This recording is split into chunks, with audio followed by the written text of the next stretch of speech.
Voynich qo'lyozmasi. Hech kim o'qiy olmagan kitob muallifi aslida kim? Assalomu alaykum aziz tomoshabin. Siz hozir insoniyatni asrlar davomida hayratga solib kelayotgan eng sirli hodisalarga guvoh bo'lasiz. Bu video sizni hech kim o'qiy olmagan qo'lyozmaning sirli olamiga olib kiradi. Diqqat bilan tomosha qiling. Bu ilm-fan hali ham javob topa olmagan jumboqlar haqida. Voynich qo'lyozmasi 600 yillik sir. Tasavvur qiling, o'rta asrlarda yozilgan bir kitob. Unda noma'lum til, chizmalar, o'simliklar va g'ayrioddiy belgilar. Uni hech kim tushuna olmagan, hattoki eng kuchli kriptograflar ham. Bu haqiqat. Bugungi kun olimlari hattoki 5000 yil avvalgi o'tmishdan bizgacha yetib kelgan ko'plab yozma manbalarni o'qish va tarjima qilishning uddasidan chiqishgan. Hatto yaqin sharqdagi sopollarga, devor va yog'ochlarga qoldirilgan mixxat yozuvlari, Misr iyerogliflari va Lotin Amerikasidagi Mayya tamadduni va Atstek vakillaridan qolgan yozuvlar ham o'qilib tarjima qilingan.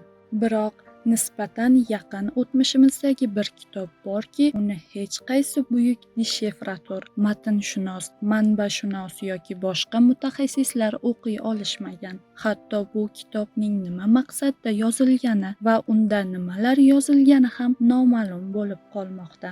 Mazkur kitob 20-asr boshlarida Rimdagi diniy seminariyada aslida polyak, litvalik bo'lgan nyu-yorklik antikvar Wolfrid Voynich tomonidan 1912-yilda topilgan va uni olim sharafiga shartli ravishda Voynich qo'lyozmasi deb atashgan. Qo'lyozma kitob ichida 17-asr o'rtalarida qandaydir Iogan Marzi tomonidan yozilgan xat ham bo'lgan. Xatda yozilishicha, ushbu qo'lyozma avval imperator Rudolf II ga, keyin esa alkimyogar Jorj Barishga tegishli bo'lgan. Voynich qo'lyozmasining Wolfrid Voynich tomonidan qanday qo'lga kiritilgani va uni AQShga qanday olib kelingani haqida hech qanday ma'lumot yo'q. Xo'sh, mazkur kitobda nimalar tasvirlangan?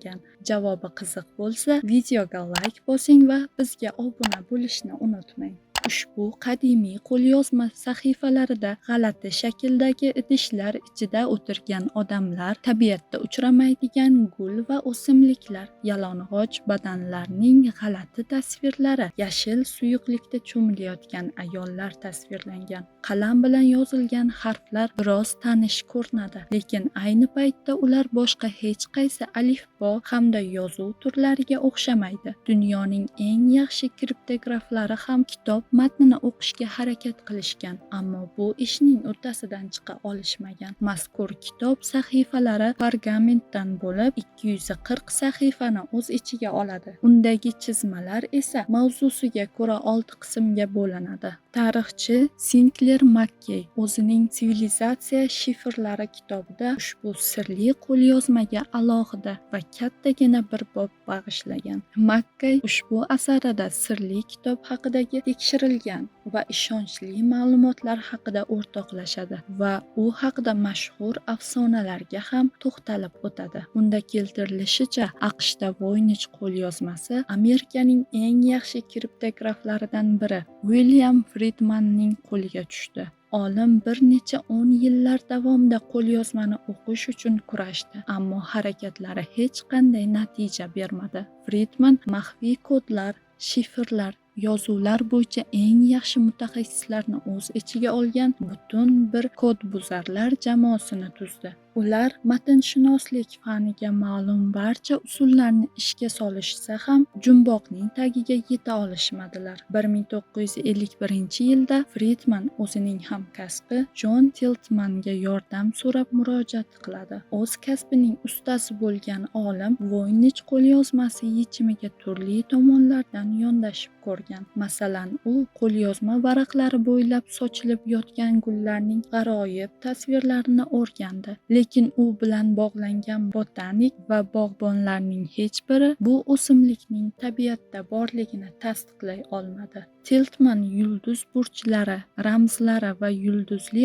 osmon tasvirlarini o'rganib chiqdi, lekin sahifalarda tasvirlangan yulduz turkumlari butunlay xayoliy edi yoki Yevropaning turli nuqtalarida ko'rish mumkin bo'lgan turli burchlardan tashkil topgan yulduz ximeralari edi. Tabiiyki, qo'lyozma topilgandan so'ng darhol u haqida turli afsonalar shakllana boshladi. Ba'zilar uning muallifi 13-asr faylasufi Rojer Bekon ekaniga ishonishgan. Boshqalar esa kitobni alkimyogar va tabiat faylasufi Jon Dee Yelizaveta IIning saroy sehrgari yozgan deb hisoblashadi. AQSh Milliy xavfsizlik agentligida ishlaydigan Hind-Yevropa tillari bo'yicha lingvist James Child 1976-yilda matn avval noma'lum bo'lgan o'rta asr shimoliy german dialektida yozilgan degan da'voni qiladi. Child 2007-yildagi maqolasida ayrim german tillaridagi o'xshash bir necha elementlarning skelet sintaksisini topganini va qo'lyozma mazmuni juda noaniq ekanini ta'kidlaydi. Bu kabi aniq bo'lmagan nazariyalar juda ko'plab uchraydi. Mazkur kitobni o'zga sayyoraliklar yozgan degan mish-mishlar ham topiladi hatto.